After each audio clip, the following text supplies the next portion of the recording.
मैं डॉक्टर राम प्रताप यादव। आज हम आपसे चर्चा करेंगे सब्जेक्ट कोड बीपीएससी 145 अर्थात democracy and development in north east India.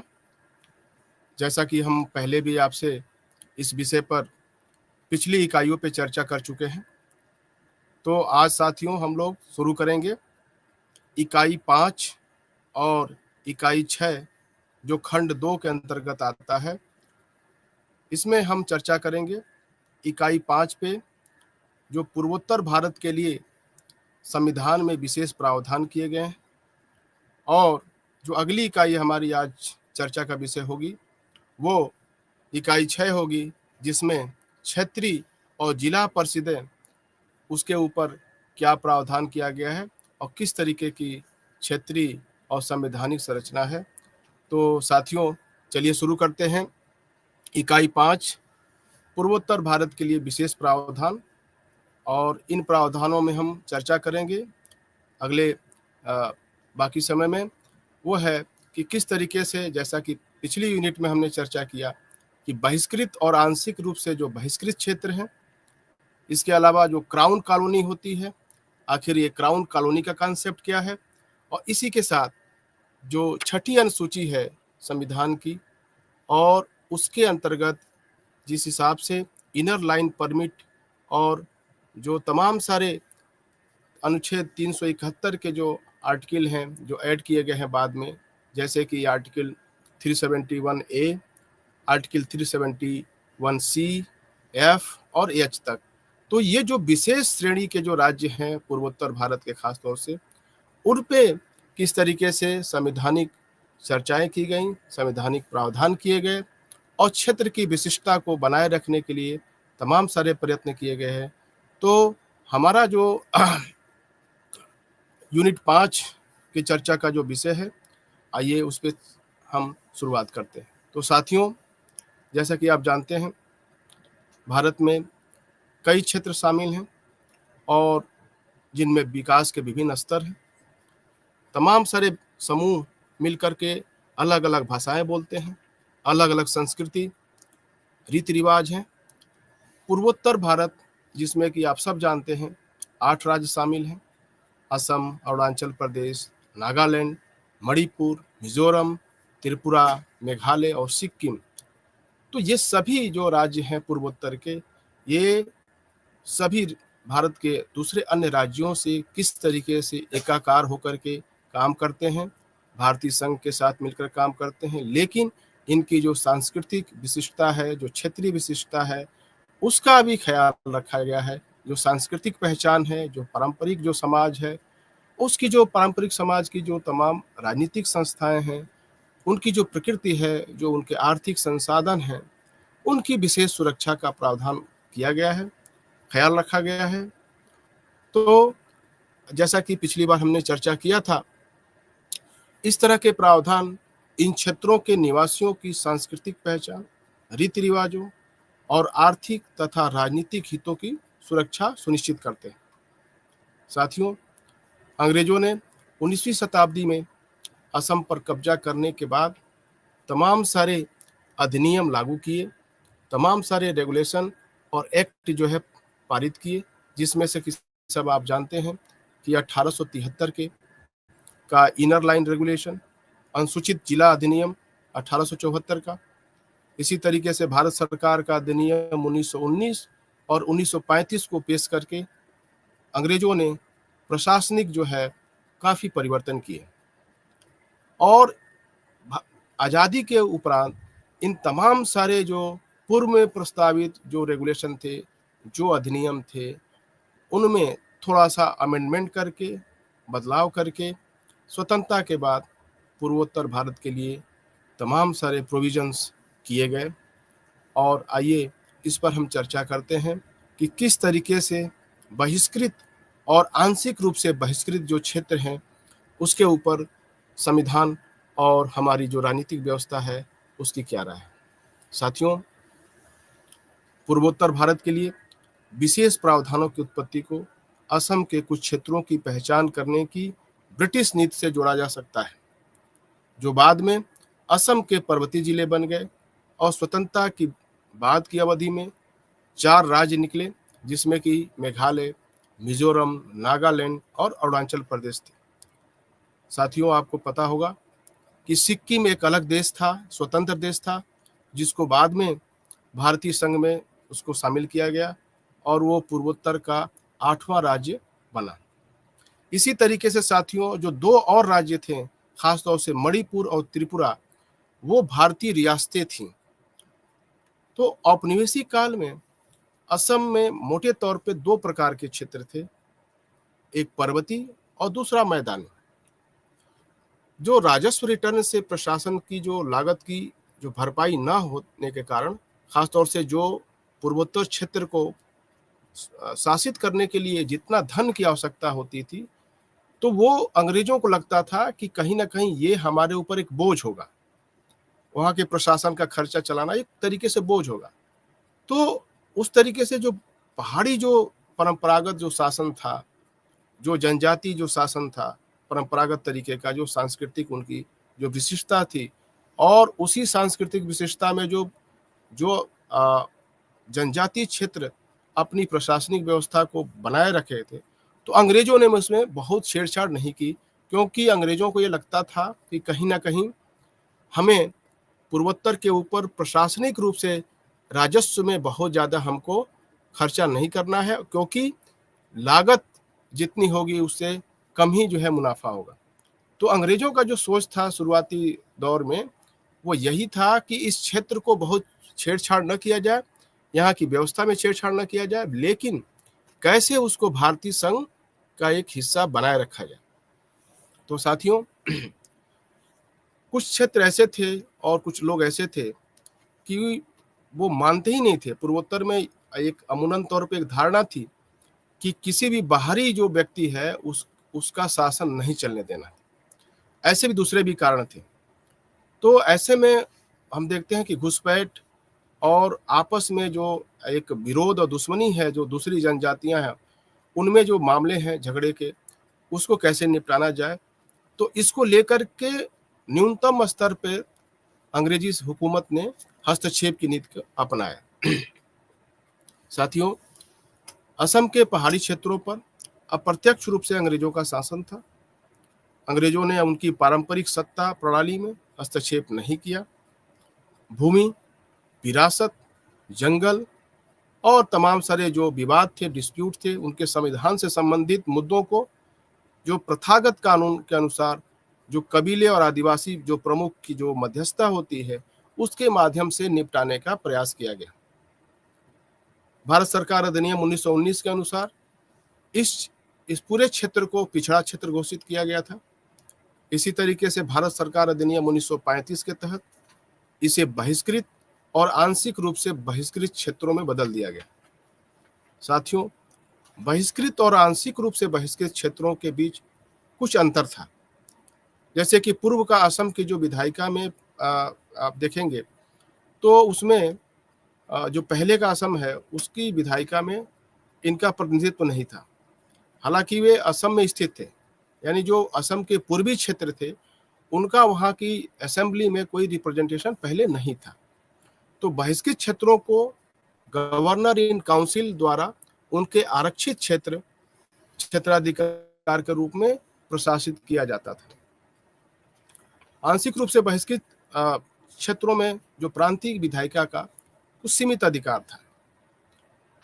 और दरअसल असम में ऐसे 3 क्षेत्र थे, आप देखेंगे मोटे तौर पे। तो एक तो बहिष्कृत और आंशिक रूप से बहिष्कृत, तीसरा जो बहिष्कृत क्षेत्र था उसमें अंग्रेजों ने हस्तक्षेप नहीं किया था, और यही जो एरिया था उसे असम का जनजातीय क्षेत्र बोलते थे।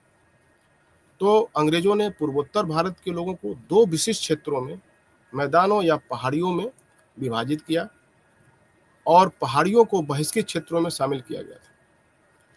साथियों, इसी तरीके से अंग्रेजी शासनकाल में एक क्राउन कॉलोनी का कॉन्सेप्ट आया। हालांकि अंग्रेजों ने बहिष्कृत और आंशिक रूप से बहिष्कृत क्षेत्रों के मामलों में हस्तक्षेप नहीं किया, लेकिन भारत से अंग्रेजों के जाने के बाद इन क्षेत्रों के बारे में उनकी राजनीतिक प्राथमिकता थी। इसका मतलब यह हुआ साथियों कि अंग्रेज भारत छोड़ने के बाद भी चाहते थे कि उनका हस्तक्षेप भारत में और खासतौर से पूर्वोत्तर क्षेत्रों में बना रहे। और इसके लिए अंग्रेजों ने तर्क दिया कि भारत से अंग्रेजों की वापसी के बाद बहिष्कृत और आंशिक रूप से बहिष्कृत क्षेत्रों में जनजातियों को संरक्षण की आवश्यकता थी। यानी कि वो इस क्षेत्र की विशिष्टता और जनजातियों की विशिष्टता को ध्यान में रखते हुए उनका ये मानना था कि जो बर्मा के जो जनजाति क्षेत्र है, आज जिसे हम लोग म्यांमार कहते हैं, एक अलग देश है, तो जो बर्मा का जनजाति क्षेत्र है उसके साथ साथ जो उत्तर पूर्व के जो सभी क्षेत्र हैं, तो अंग्रेजों ने एक कोशिश की थी कि इनको एक क्राउन कॉलोनी के तहत लाया जाए।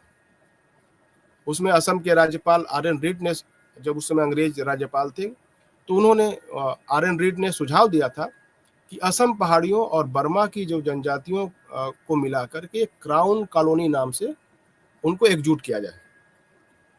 अंग्रेजों के जाने के बाद क्राउन कॉलोनी को जो कवर करने के जो क्षेत्र हैं, यानी कि उनको अपने नियंत्रण में रखने की उनकी एक योजना थी।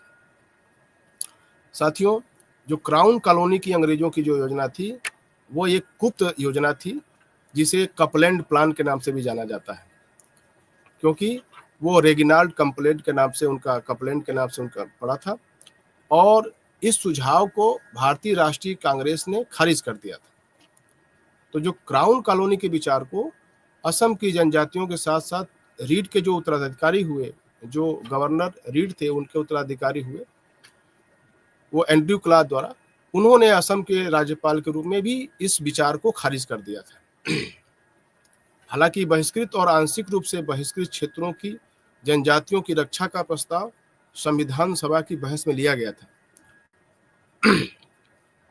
और बहिष्कृत और आंशिक रूप से बहिष्कृत क्षेत्रों के नामकरण को जनजातीय क्षेत्रों के रूप में बदल दिया गया था। नतीजा ये हुआ कि संविधान सभा ने असम के आदिवासी क्षेत्रों के रूप में उसको बदल दिया। नतीजतन संविधान सभा ने असम के आदिवासी क्षेत्रों के बारे में विशेष प्रावधान करते हुए भारतीय संविधान में 6ठी अनुसूची बनाई, जिसमें से 4 राज्य बाद में उभरे।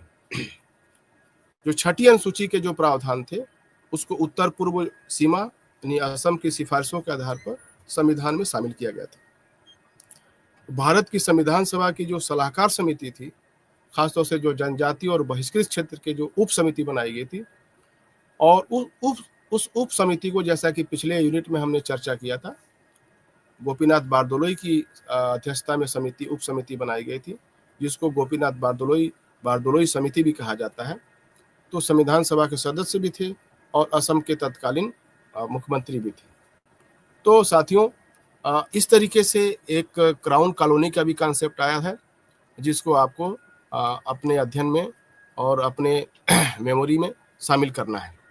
साथियों, इसी तरीके से पूर्वोत्तर भारत के लिए कुछ विशेष प्रावधान भी किए गए, जिसमें कि आप देखेंगे कि जो 6ठी अनुसूची है वो अनुच्छेद 244 जब आप पढ़ते हैं, जिसमें और जो इनर लाइन परमिट का जो सिद्धांत है, जिसमें खासतौर से अनुच्छेद 371 ए, अनुच्छेद 371 सी, अनुच्छेद 371 एफ और 371 एच भी उसमें शामिल है।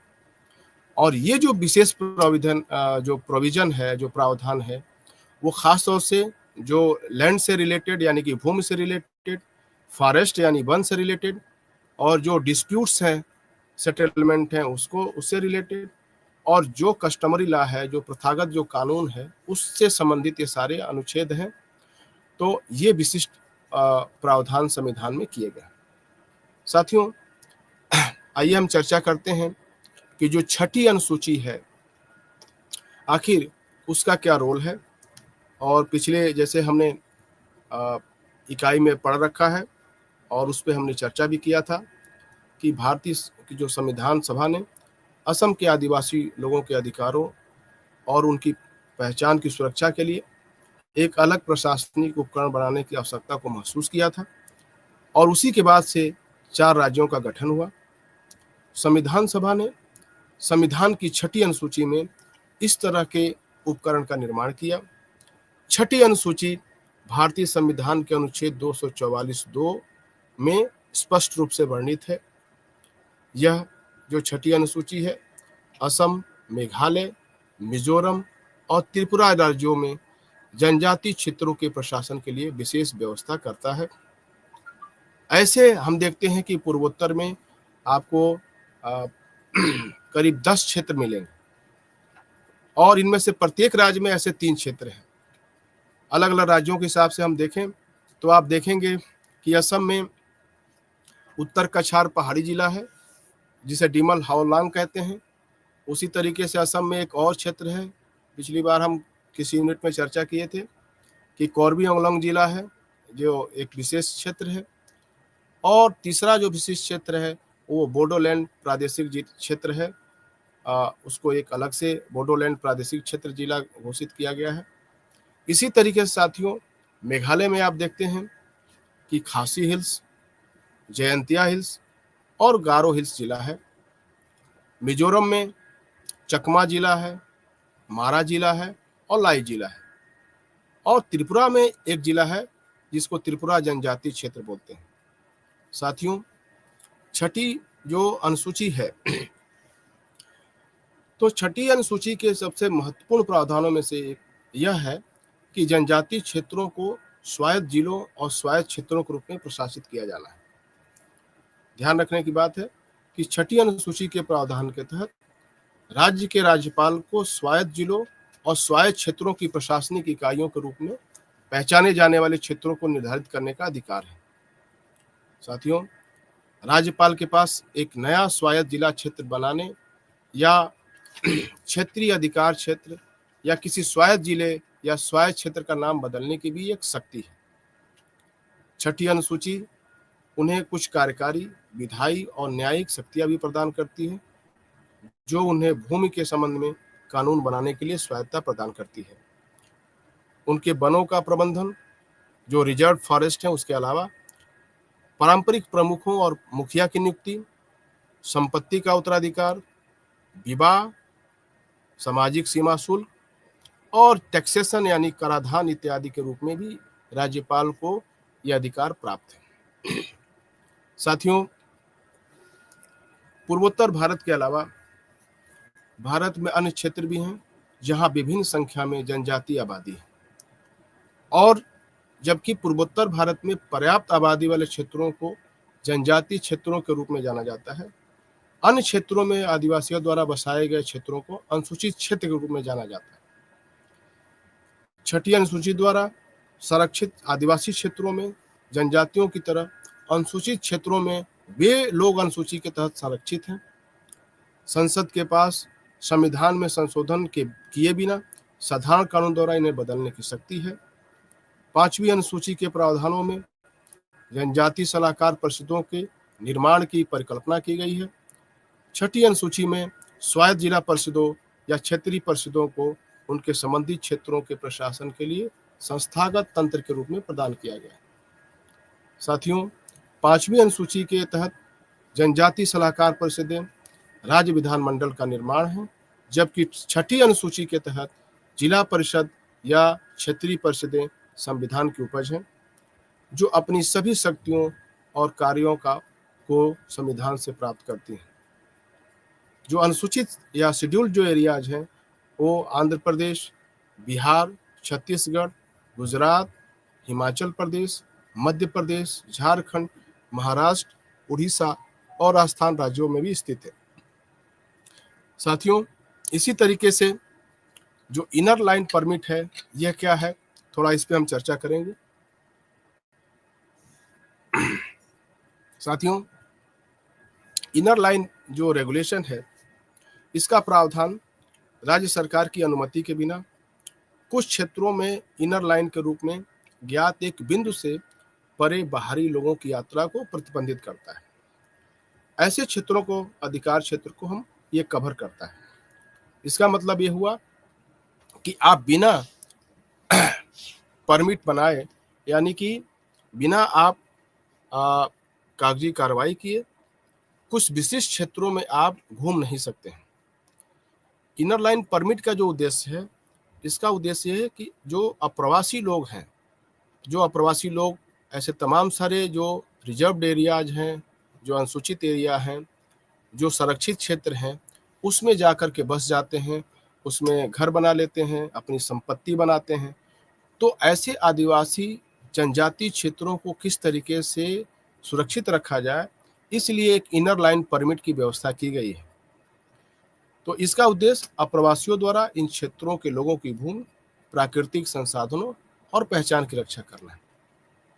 साथियों, इनर लाइन की व्यवस्था, जो इनर लाइन परमिट की जो व्यवस्था है, वो बंगाल ईस्टर्न फ्रंटियर रेगुलेशन 1873 के तहत तैयार की गई थी। औपनिवेशिक काल के दौरान रेगुलेशन ने वहाँ ब्रिटिश नियंत्रण को बनाए रखा और पहाड़ियों और मैदानी लोगों के बीच जो एकीकरण होना था, उसमें कहीं ना कहीं बाधा भी उत्पन्न किया। इनर लाइन्स रेगुलेशन 4 राज्यों, खासतौर से अरुणाचल प्रदेश, मिजोरम, नागालैंड, मणिपुर और असम के उत्तरी कछार जिले के लिए मौजूद है। ये आज भी मौजूद है। मणिपुर के लिए 2019 में ऐसा एक विधान पेश किया गया था।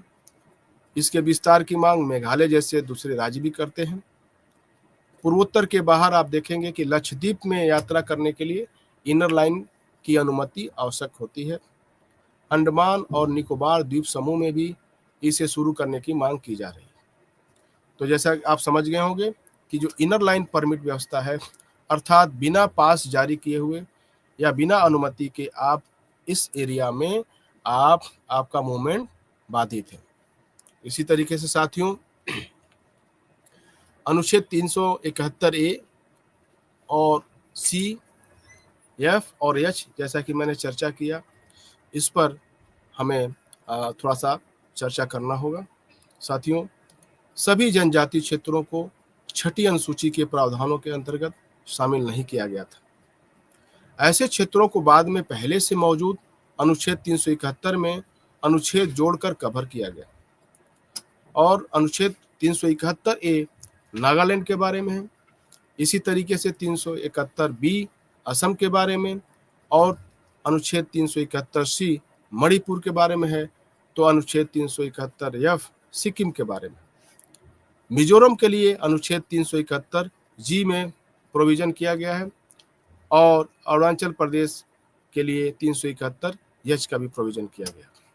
साथियों, 371 ए जो है वो संसद द्वारा पारित कोई अधिनियम नागालैंड विधानसभा की मंजूरी के बिना नागाओं की धार्मिक या सामाजिक प्रथाओं, नागा प्रथागत कानून और प्रक्रिया, नागरिक या आपराधिक न्याय के प्रशासन के बारे में संबंध में, नागा प्रथागत कानून की प्रक्रिया के संबंध में लागू नहीं होगा और भूमि और उसके संसाधनों का स्वामित्व और हस्तांतरण भी बिना नागाओं की सहमति के और विधानसभा की सहमति के लागू नहीं कर सकते।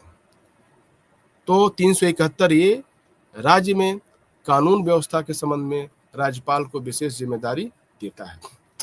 तो ये प्रोविजन इसलिए किया गया है कि जो नागा संस्कृति है और जो नागा प्रथागत कानून है, उसका भारतीय संविधान के साथ कोई विरोधाभास या कोई टकराहट वाली स्थिति न बन सके। इसी तरीके से साथियों, अनुच्छेद 371 बी में जो असम के पहाड़ी क्षेत्र हैं, जो जनजाति जो अधिकार हैं, उनको संरक्षण करने के लिए विशेष प्रावधान किए गए हैं। 371 बी में राष्ट्रपति असम की विधानसभा की एक समिति के गठन और कार्य के लिए प्रावधान कर सकते हैं, जिसमें असम के जनजाति क्षेत्रों से चुने गए सदस्य शामिल होंगे। साथियों, इसी तरीके से मणिपुर के लिए जो डेडिकेटेड अनुच्छेद है वो 371 सी है और 371 सी जो मणिपुर के आदिवासी क्षेत्रों से चुने गए सदस्यों से मिलकर विधानसभा की एक समिति नियुक्त कर सकते हैं और राज्यपाल को पहाड़ी क्षेत्रों के प्रशासन के संबंध में भी राष्ट्रपति को वार्षिक रिपोर्ट प्रस्तुत करनी होती है। इसी तरीके से साथियों, अनुच्छेद 371 एफ सिक्किम के बारे में है। 1975 में, जैसा कि आप सब जानते हैं, कि सिक्किम के भारतीय संघ का राज्य बनने के बाद इसे संविधान में डाला गया था। यह समाज के विभिन्न वर्गों को उनके हितों की रक्षा के लिए राज्य विधानसभा में सीटें प्रदान करना चाहता है। इससे पता चलता है कि सिक्किम की विधानसभा में 30 से कम सीटें नहीं होगी। तो सिक्किम की जो विशेषता थी, उस विशेषता का 371 एफ अनुच्छेद में विशेष प्रावधान किया गया है। साथियों, इसी तरीके से अनुच्छेद 371 जी जो है वो सुझाव देता है कि मिजोरम में संसद का कोई भी अधिनियम कुछ मुद्दों के संबंध में तब तक लागू नहीं होगा जब तक कि विधानसभा अपने आवेदन के समर्थन में एक प्रस्ताव पारित नहीं करती है। और मिजोरम के बारे में कुछ प्रोविजन ऐसा किया गया है, जैसे कि मिजो की जो धार्मिक या सामाजिक प्रथाएं हैं, जो मिजो लोगों की जो प्रथागत कानून और प्रक्रियाएं हैं, इसी तरीके से दीवानी और जो आपराधिक न्याय का प्रशासन है, जिसमें मिजो प्रथागत कानून के अनुसार निर्णय शामिल है। इसी तरीके से भूमि का स्वामित्व और उसका ट्रांसफर यानी हस्तांतरण भी इसमें शामिल किया गया है। साथियों, इसी तरीके से अनुच्छेद 371 यच जो है अरुणाचल प्रदेश में कानून और व्यवस्था के संबंध में राज्यपाल को विशेष जिम्मेदारी प्रदान करता है। इससे यह पता चलता है कि राज्य में विधानसभा में 30 से कम सीटें नहीं हो। यहाँ पर बार बार मैं उल्लेख कर रहा हूँ साथियों कि विधानसभा में 30 से कम सीटें, जैसे सिक्किम का भी मैंने कहा, अरुणाचल प्रदेश का, कि जो तमाम सारे उप इलाके हैं, उप इकाइयाँ हैं, खासतौर से उस प्रदेश की, सिक्किम की या अरुणाचल प्रदेश की, तो उन उप इकाइयों में जो रहने वाले जो जनजाति विशिष्टता है, उनका भी रिप्रेजेंटेशन ठीक से सुनिश्चित किया जा सके, इसलिए यहाँ पर विधानसभा की सीटों का मैंने उल्लेख किया। साथियों, ऐसे ही जो विशिष्ट श्रेणी के राज्य हैं, उसके ऊपर भी खासतौर से भारतीय संविधान में और पूर्वोत्तर भारत के राज्यों के संदर्भ में ये बातें की गई हैं। पूर्वोत्तर भारत के सभी 8 राज्यों को विशेष श्रेणी के राज्यों का दर्जा प्राप्त है। तो जब भी पूर्वोत्तर के बारे में आपसे पूछा जाए तो आप जरूर इस बात का ख्याल रखें कि सभी 8 राज्य वो विशिष्ट श्रेणी के राज्य में आते हैं, भारत के जो राज्यों की श्रेणी है उसमें। और राज्यों की विशेष श्रेणी 1969 में 5वें वित्त आयोग द्वारा केंद्रीय सहायता देने और कर छूट प्रदान करने के उद्देश्य से बनाई गई थी। विशेष श्रेणी के राज्य के रूप में राज्य की पहचान के लिए तमाम सारी विशेषताएं होनी चाहिए। और जैसा कि अभी आपने चुनाव के दौर में, अभी केंद्र में चुनाव संपन्न हुए हैं और आपने देखा होगा कि किस तरीके से बिहार के चीफ मिनिस्टर ने प्रधानमंत्री जी से आग्रह किया था कि बिहार को विशिष्ट श्रेणी का दर्जा देना चाहिए। तो आपको ये ख्याल रखना है कि किसी राज्य को विशिष्ट श्रेणी के लिए किन बातों की विशेषता होनी चाहिए। तो मैं थोड़ा सा उस पर 1 मिनट में उस पर चर्चा करूंगा। साथियों, एक राज्य को विशिष्ट पहचान के लिए या विशिष्ट श्रेणी का राज्य की पहचान मिलने के लिए कुछ विशेषताएं होना जरूरी है। जैसे कि पहला आप देखेंगे कि पहाड़ी देशों के साथ, सीमाओं के साथ उनका जो है, जो पहाड़ी और कठिन इलाके हैं, दुर्गम इलाके जिसे बोलते हैं, पहली बात तो ये होनी चाहिए विशेषता।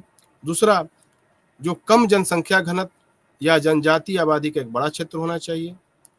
तीसरी विशेषता का ये उल्लेख है कि पड़ोसी देशों के साथ उनका जो सीमाओं के साथ वो रणनीतिक जो है एक स्थान होना चाहिए, यानी स्ट्रेटजिक जो उनकी पोजीशन ऐसी हो, जैसे कि पूर्वोत्तर के तमाम सारे राज्य हैं, आप देखेंगे कि तमाम सारे इलाकों से जुड़ते हैं, दूसरे देशों के साथ जुड़ते हैं। म्यांमार से बॉर्डर है, बांग्लादेश से बॉर्डर है, चीन से बॉर्डर है, भूटान से बॉर्डर है, नेपाल से बॉर्डर उनका लगता है।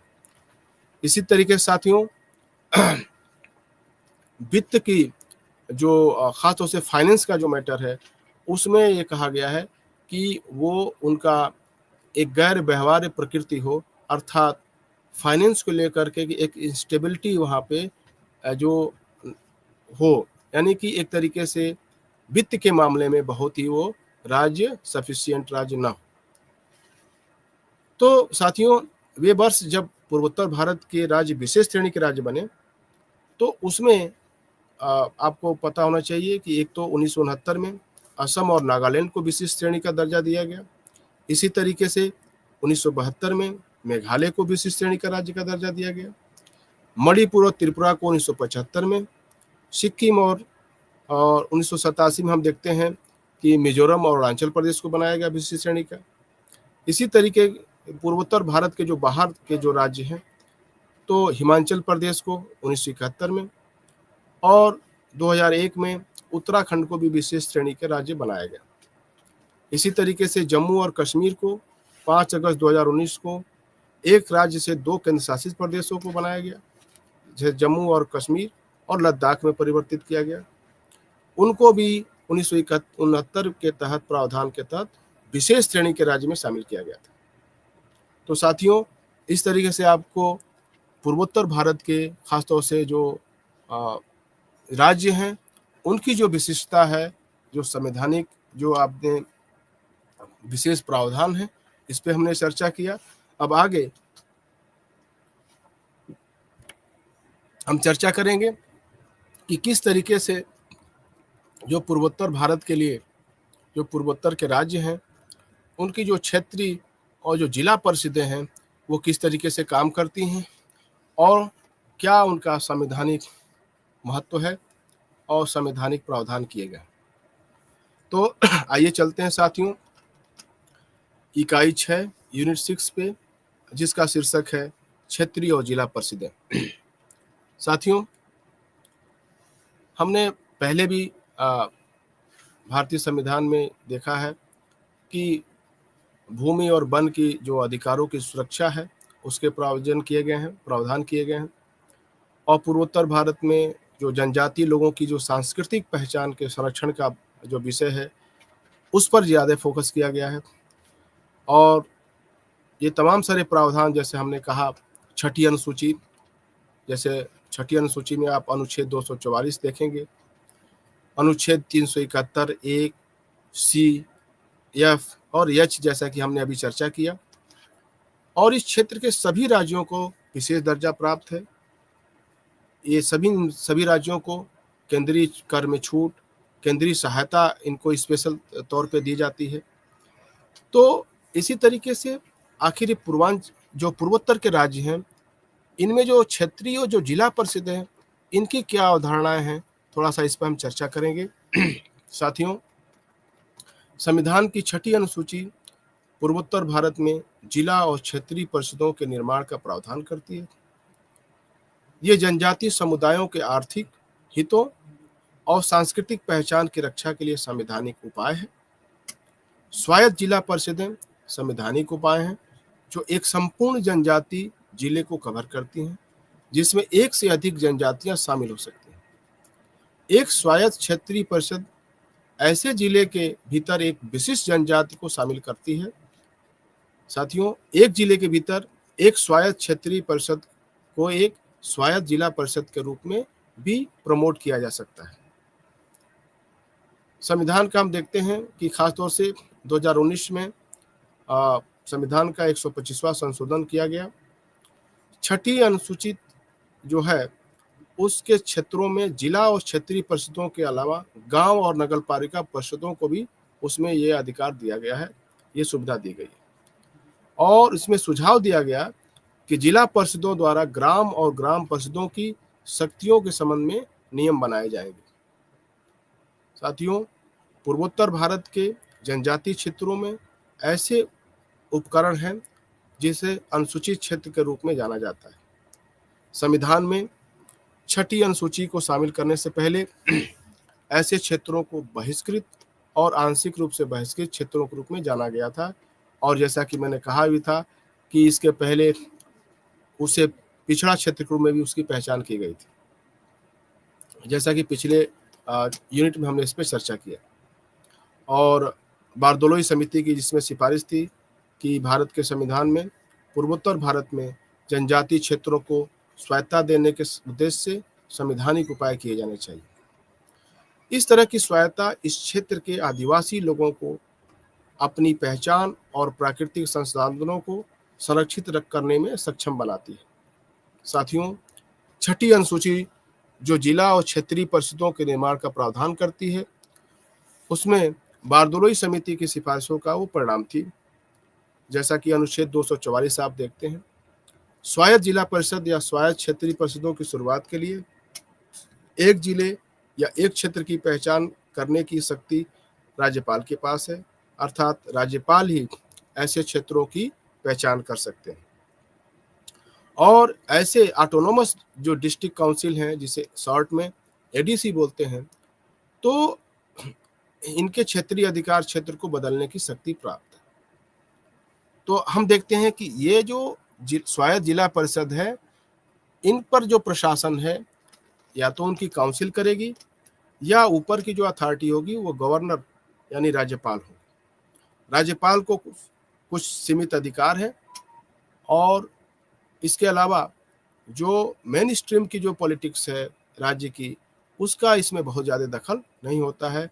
बजाय संविधान के हिसाब से इसमें जो स्वायत्त जिला परिषद है, जिसे एडीसी बोलते हैं, या ऐसे एरिया हैं जिनको स्वायत्त घोषित किया गया है, वो अपना प्रशासन स्वायत्त रूप से करते हैं। साथियों, अब छठी अनुसूची के अनुसार, जैसा कि हम पहले भी चर्चा कर चुके हैं, कि भारत के जो 4 राज्य हैं, असम, मेघालय, त्रिपुरा और मिजोरम में, ये सभी 10 स्वायत्त जिला परिषदें हैं। और इसकी थोड़ा सा हम लोग चर्चा यहाँ कर लें कि आखिर ये 10 जो स्वायत्त जिला परिषदें हैं, वो कौन कौन से हैं और किन किन राज्यों में हैं। तो आइए हम चर्चा करते हैं। सबसे पहले असम में आप देखेंगे कि जैसा कि 3 क्षेत्र हैं, स्वायत्त क्षेत्र हैं। एक तो उत्तर कछार हिल्स जिला है, जिसे दीमा हसाओ बोलते हैं। इसी तरीके से दूसरा क्षेत्र है कार्बी आंगलोंग है, और जो तीसरा क्षेत्र है वो बोडोलैंड प्रादेशिक जिला क्षेत्र जिला है। इसी तरीके से साथियों, मेघालय में खासतौर से 1952 में यूनाइटेड खासी जयंतिया हिल्स डिस्ट्रिक्ट्स, गारो हिल्स डिस्ट्रिक्ट्स, मिकिर हिल्स, जो बाद में पहाड़ी जिले मेघालय राज्य के घटक बन गए, इन जिलों में जिला परिषदों के चुनाव हुए 1952 में ही। हालांकि उस समय मेघालय अस्तित्व में नहीं था, लेकिन गारो खासी जयंतिया जो डिस्ट्रिक्ट थी, असम के अंतर्गत आती थी, उनमें एक स्वायत्त जिला परिषदों के चुनाव कराए गए थे। और यहाँ पर 3 विशिष्ट क्षेत्र हैं मेघालय में: खासी हिल्स जिला, जयंतिया हिल्स जिला और गारो हिल्स जिला। साथियों, इसी तरीके से त्रिपुरा में एकमात्र त्रिपुरा जनजाति क्षेत्र जिला आता है। इसी तरीके से मिजोरम में चकमा जिला स्वायत्त परिषद है। इसी तरीके से मारा जिला है, जिसे मारा जिला स्वायत्त परिषद बोलते हैं। और इसी तरीके से लाई जिला में लाई स्वायत्त जिला परिषद का निर्माण किया गया है। तो जो क्षेत्र अब मिजोरम राज्य का गठन करते हैं, वे पहले असम का हिस्सा थे, जो 1986 में एक पूर्ण राज्य बन गए। असम के हिस्से के रूप में पूर्व को मिजो हिल्स डिस्ट्रिक्ट, पहले लुसाई हिल्स के रूप में भी जाना जाता था। असम में मिजो हिल्स जिले में एक क्षेत्रीय परिषद थी, जिसे पावी लखार क्षेत्रीय परिषद के रूप में जाना जाता था, जो 1953 में जिसका गठन किया गया था। मिजो हिल्स जिले को 1972 में एक केंद्र शासित प्रदेश में उन्नत किया गया था, और मिजोरम के केंद्र शासित प्रदेश बनने के साथ पावी लखेर जिला जो क्षेत्रीय परिषद थी, उसका पुनर्गठन किया गया, और 3 क्षेत्रीय परिषदों में विभाजित कर दिया गया उसको बाद में, पावी, लखेर और चकमा जो क्षेत्रीय परिषदें थीं। और इन क्षेत्रीय परिषदों को मिजोरम जिला परिषद आदेश 1972 के अनुसार 1973 में ऑटोनोमस डिस्ट्रिक्ट काउंसिल में उसको प्रमोट कर दिया गया था, और उसका नाम बदल करके पावी क्षेत्रीय परिषद को लाई स्वायत्त जिला कर दिया गया, और मारा स्वायत्त जिला परिषद और चकमा स्वायत्त जिला परिषद का रूप में इसका नामांकन कर दिया गया। साथियों, इसी तरीके से परिषदों की मांग या छठी अनुसूची के प्रावधानों में जो बराबर प्रावधान किए जाते रहे, और स्वायत्त जिला परिषदों की मांग निरंतर जारी रहती है। जैसा कि समय और परिस्थिति के हिसाब से लोगों को लगता है कि उन्हें स्वायत्तता की ज़्यादा ज़रूरत है, तो ऐसे मांग बराबर उठते रहे। खासतौर से जो पहाड़ी क्षेत्र है मणिपुर का, तो मणिपुर जिला परिषद अधिनियम 1971 और त्रिपुरा जनजाति क्षेत्र स्वायत्त जिला परिषद 1979 के पारित होने के बाद मणिपुर और त्रिपुरा में जिला परिषदें बनाई गईं, लेकिन छठी अनुसूची के प्रावधानों को इन राज्यों तक विस्तारित नहीं किया गया। छठी अनुसूची में जिला या क्षेत्रीय परिषदों की शुरुआत के लिए पूर्वोत्तर भारत के सभी क्षेत्रों को शामिल नहीं किया गया था। साथियों, वास्तव में इसके प्रावधानों के विस्तार की मांग मणिपुर राज्य में 1978 से और त्रिपुरा में 1980 के दशक से उठी। लगातार मांगों के जवाब में त्रिपुरा स्वायत्त जिला परिषद को 1 अप्रैल 1987 को छठी अनुसूची के तहत लाया गया था। स्वायत्त परिषदों की मांग अक्सर पूर्वोत्तर के उन क्षेत्रों में उठाई जाती है जहां वे मौजूद नहीं हैं। ऐसी मांगों के कुछ उदाहरणों में असम के कार्बी आंगलोंग जिले के कुकी क्षेत्रों में कुकी क्षेत्रीय परिषद की मांग और असम में उत्तरी कछार स्वायत्त जिला परिषद के भीतर हमार के लिए क्षेत्रीय परिषद की मांग शामिल है। साथियों, यह ऐसा क्यों होता है? क्योंकि सीमित जनसंख्या जो है कुछ जनजातियों की अलग अलग क्षेत्रों में पाई जाती हैं, तो अब बहुत सीमित जनसंख्या के लिए ऐसे क्षेत्रीय परिषद की मांग तो उठती है, लेकिन सरकार सभी क्षेत्रों को स्वायत्त परिषद में नहीं बदल सकती। ऐसी मांगों के जवाब में साथियों 1989 में भारतीय नेपाली यानी जिसे आप लोग देखते हैं कि गोरखालैंड की डिमांड चलती रहती है, और गोरखा जो एक जाति है जो नेपाल से माइग्रेट होकर के आई है इंडिया में, तो उनके लिए एक ऑटोनोमस डेवलपमेंट काउंसिल के मॉडल पर आधारित परिषदें बनाई गई।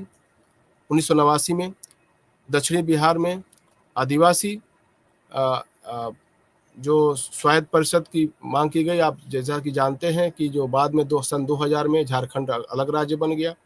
ऐसे तिब्बती भारतीयों में लद्दाख क्षेत्र को जो 2019 में आप जैसा जानते हैं कि एक केंद्र शासित प्रदेश बनाया गया। तो ये वेरिएशंस हैं और ये संविधान की विशिष्ट प्रावधान है जो क्षेत्रीय जो जिला परिषदें हैं वो उनकी जो विशिष्टता है, उनकी जो बनावट है और जो उनका निर्माण है, इस संदर्भ में आप इसको देख सकते हैं। साथियों, थोड़ा सा हम चर्चा करेंगे कि एक जो जिला और क्षेत्रीय परिषदें हैं आखिर उनकी शक्तियां क्या है।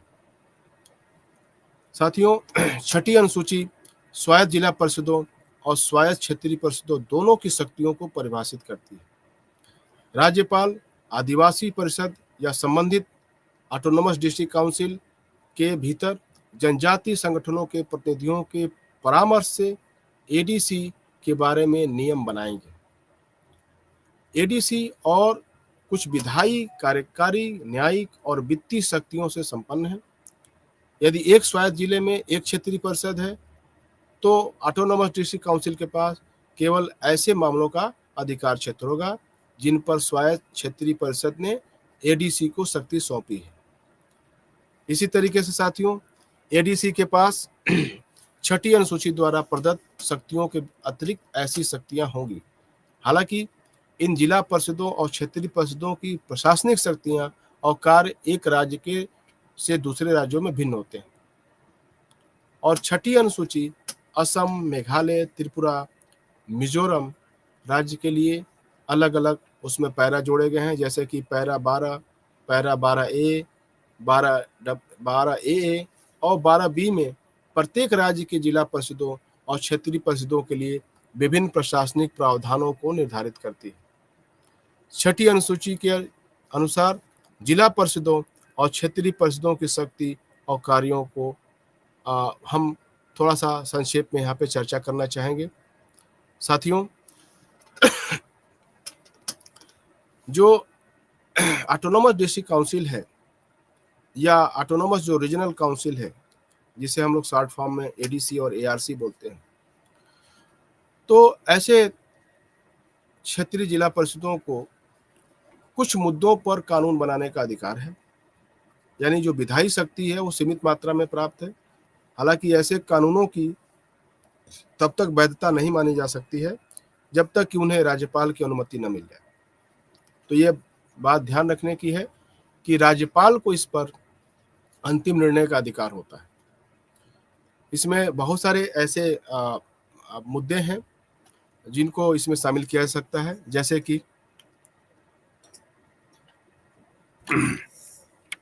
आवासीय या अन्य गैर कृषि उद्देश्य के लिए, आवासीय या अन्य गैर कृषि उद्देश्यों के लिए कृषि या चराई के उद्देश्य से भूमि का आवंटन करना हो, व्यवसाय या उपयोग के लिए, खासतौर से जंगल के उपयोग के लिए जो डिमांड है उस पर एक सीमित रूप में विधायी शक्ति प्राप्त है।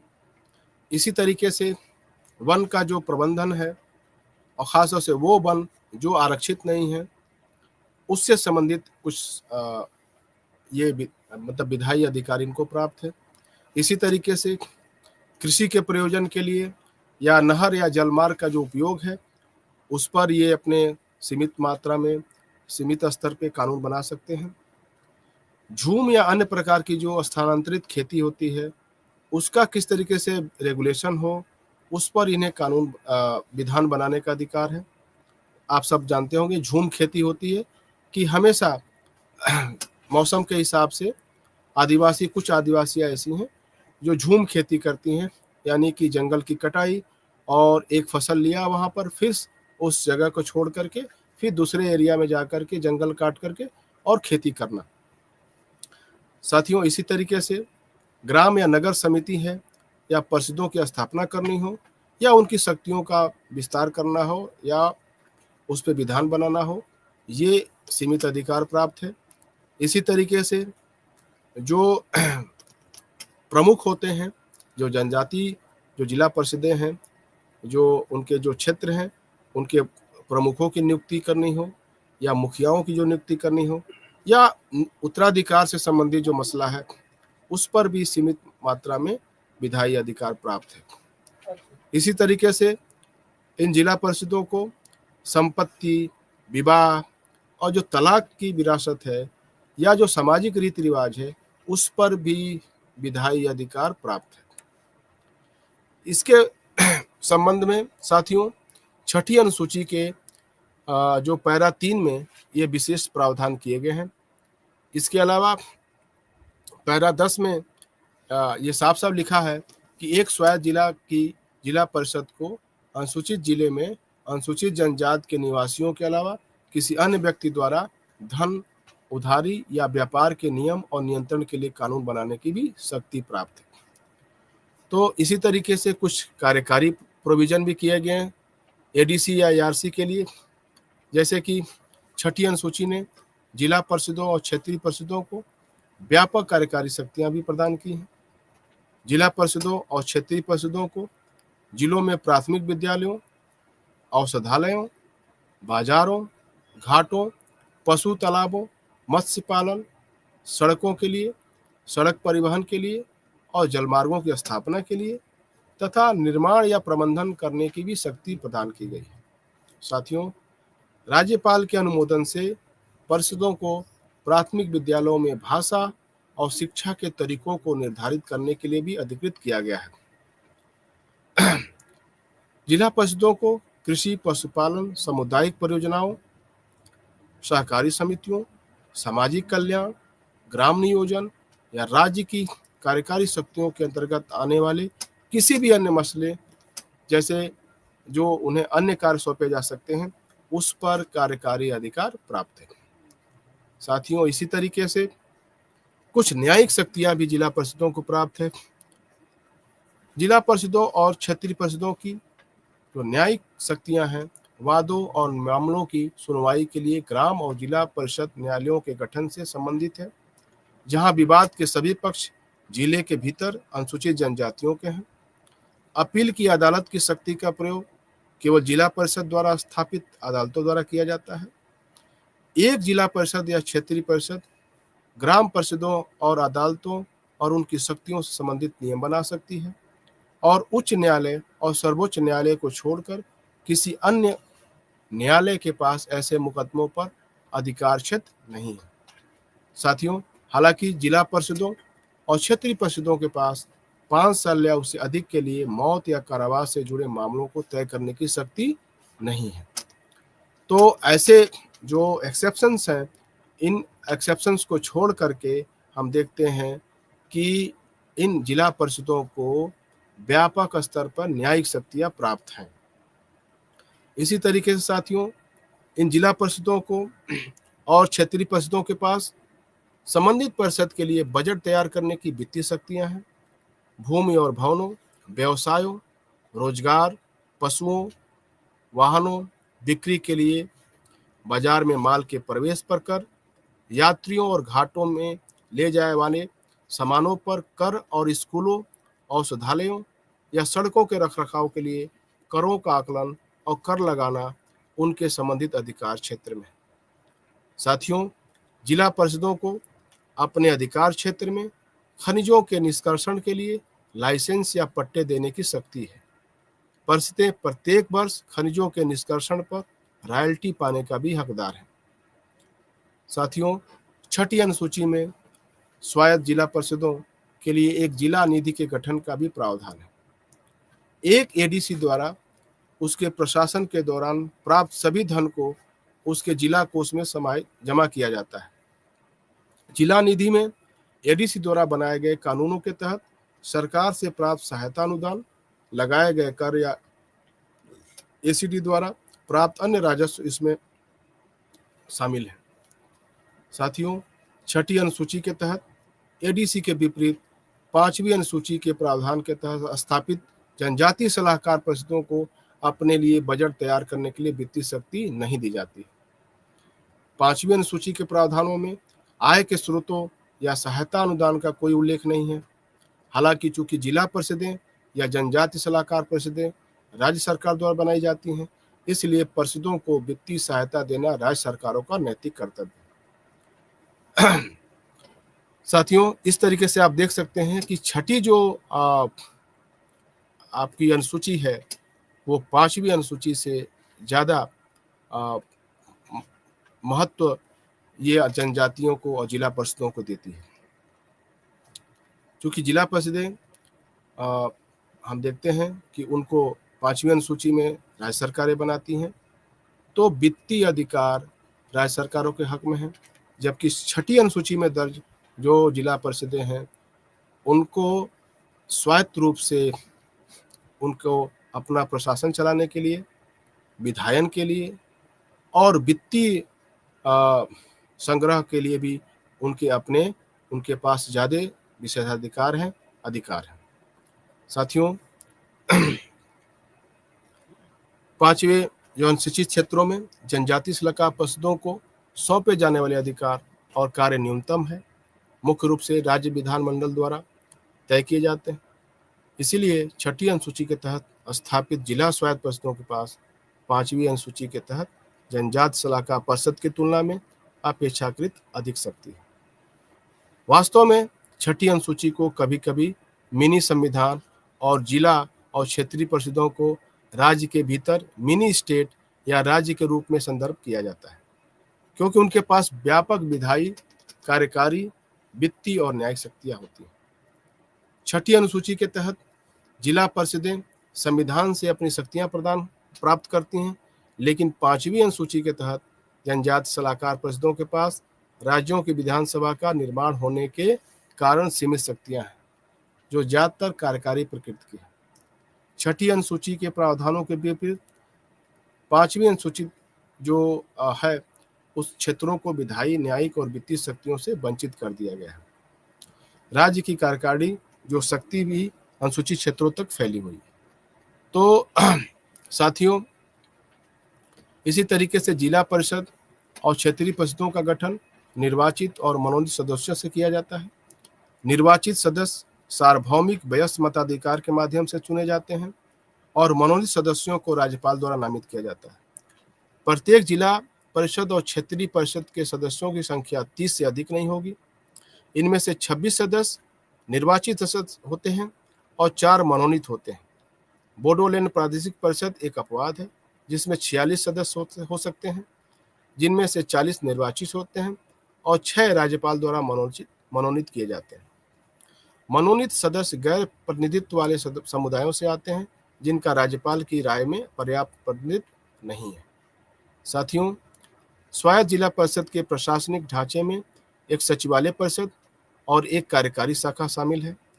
परिषद सचिवालय में परिषद का एक अध्यक्ष होता है और अध्यक्ष द्वारा नियुक्त एक सचिव और कार्यालय के कामकाज के लिए आवश्यक अन्य अधिकारी और कर्मचारी होते हैं। सचिवालय के अधिकारियों के नियमन और उनकी सेवा शर्तों के बारे में नियम जिला परिषद द्वारा बनाए जा सकते हैं। जिला परिषद की कार्यकारी समिति में मुख्य कार्यकारी सदस्य और अन्य सदस्य शामिल होते हैं। साथियों, अन्य सदस्यों की नियुक्ति मुख्य कार्यकारी सदस्यों की सिफारिश पर की जाती है। इसी तरीके से साथियों, हम थोड़ा सा चर्चा करेंगे कि जो स्वायत्त जिला परिषद है उनके समक्ष चुनौतियां क्या हैं। जो एडीसी हैं, इनके सामने बहुत सारी चुनौतियां हैं और ये चुनौतियां जनजातीय आकांक्षाओं को पूरा करने में विफल रहने, अक्षम और कालानुक्रमिक होने और इस प्रकार अनावश्यक होने के लिए उनकी आलोचना की जाती है, खासतौर से गैर आदिवासियों द्वारा भेदभावपूर्ण होने की आलोचना से आधुनिक और आदिवासी प्रमुख के रूप में पारंपरिक संस्थानों के रूप में एडीसी के बीच संघर्ष को लेकर है। स्थानीय आबादी की आकांक्षाओं को पूरा करने के में विफल रहने के लिए जनजातीय आबादी एडीसी की आलोचना करती है। एडीसी आधुनिक संस्थान है जो बड़े पैमाने पर निर्वाचित प्रतिनिधियों से बने हैं। एडीसी में प्रतिनिधि नई पीढ़ी के हैं जो आधुनिक शिक्षा से लाभान्वित हुए हैं। वे नए अभिजात वर्ग हैं। जनजातीय क्षेत्रों में एडीसी की शुरुआत ने नए अभिजात वर्ग को पारंपरिक अभिजात वर्ग, आदिवासी प्रमुखों या राजाओं के साथ टकराव में उलझा दिया है। बाद वाले एडीसी को अपने प्रतिस्पर्धियों के रूप में देखते हैं। कुछ लोगों का तर्क है कि एडीसी भ्रष्टाचार, राज्य के भीतर राज और राजनेताओं को उत्पन्न करने वाले स्थल बन गए हैं। साथियों, 1950 और 1960 के दशक में मिसोलाई पहाड़ियों, खासी, जयंतिया, गारो पहाड़ियों के नेताओं ने रेखांकित किया कि एडीसी आदिवासी लोगों की आकांक्षाओं को पूरा करने में असमर्थ है। उन्होंने आकांक्षाओं को पूरा करने के लिए एक पहाड़ी राज्य के गठन की मांग की थी, जिसमें एडीसी विफल रहे। एडीसी के तहत क्षेत्रों में गैर जनजातीय लोग व्यापार लाइसेंस जारी करने के मामलों में एडीसी द्वारा भेदभाव की शिकायत करते हैं। गैर आदिवासियों का एक वर्ग भी एडीसी को हटाने की मांग कर रहा है। उनका तर्क है कि छठी अनुसूची को जनजातियों के हितों की रक्षा के लिए पेश किया गया था, जबकि जनजाति जिले असम के घटक होंगे। लेकिन असम से अलग राज्यों के गठन के बाद स्वायत्त जिला परिषदों की कोई आवश्यकता नहीं रह गई। इसके अलावा एडीसी के अधिकार क्षेत्र का कोई स्पष्ट हम देखते हैं कि सीमांकन भी नहीं है, जिसके परिणाम स्वरूप एडीसी राज्य विधायिका और ग्राम परिषदों के क्षेत्राधिकार का अतिव्यापीकरण होता है। इससे लोगों को परेशानी होती है और हमने जैसा कि पिछली इकाई में हमने देखा भी था कि तमाम सारे इन संवैधानिक उपायों का दुरुपयोग भी किया जाता है और लोग भेदभाव की आशंका भी व्यक्त करते हैं। जो एडीसी हैं वो धनाभाव का भी रोना रोते हैं। तो और ख़ासतौर से स्वतंत्र रूप से देखा जाए तो ऊपर राज्यपाल का एक नियंत्रण भी एक विवाद का कारण रहा है। तो साथियों, जो स्वायत्त जिला परिषद है और स्वायत्त क्षेत्रीय परिषद है, पूर्वोत्तर भारत में संविधान की अनुसूची छठी अनुसूची है, उसके तहत बनाए गए एक संवैधानिक उपकरण है और उनका उद्देश्य जनजातीय लोगों की सांस्कृतिक पहचान और प्राकृतिक संसाधनों का संरक्षण करना है। जैसा कि आप सब जानते हैं, अनुच्छेद 244 के तहत जो छठी अनुसूची का प्रोविजन किया गया है, छठी अनुसूची पूर्वोत्तर भारत के 4 राज्यों में एडीसी के गठन का प्रावधान करती है और जैसा कि हमने पहले भी चर्चा किया। और इस तरीके से उत्तरार्ध में एक एडीसी के तहत जिले में रहने वाली एक विशेष जनजाति को कवर करता है। एडीसी और एआरसी के पास विधायी, कार्यकारी और न्यायिक और वित्तीय शक्तियां हैं। उनकी विधायी शक्तियां मुख्यतः चराई, खासतौर से आवासीय उद्देश्यों के लिए, और जो न्यायिक और कार्यकारी शक्तियां हैं भूमि के आवंटन से संबंधित हैं, खासतौर से जंगल के प्रबंधन से संबंधित हैं और झूम की खेती के लिए विशेष तौर पे ऐसे मसले जो सामने आते रहते हैं। साथियों, ऐसे तमाम सारे मसले हैं जिनका एडीसी प्रमुखता से समाधान करती है। खासतौर से आप देखेंगे कि जो घाट हैं, जो घाटों का प्रबंधन है, तालाब हैं, पशु हैं, मत्स्य पालन है, या सड़क है, या जलमार्ग है से संबंधित जो मामले हैं, उनको बखूबी ये संचालित करते हैं। तो हमें लगता है कि आज के लिए बस इतना ही। नमस्कार।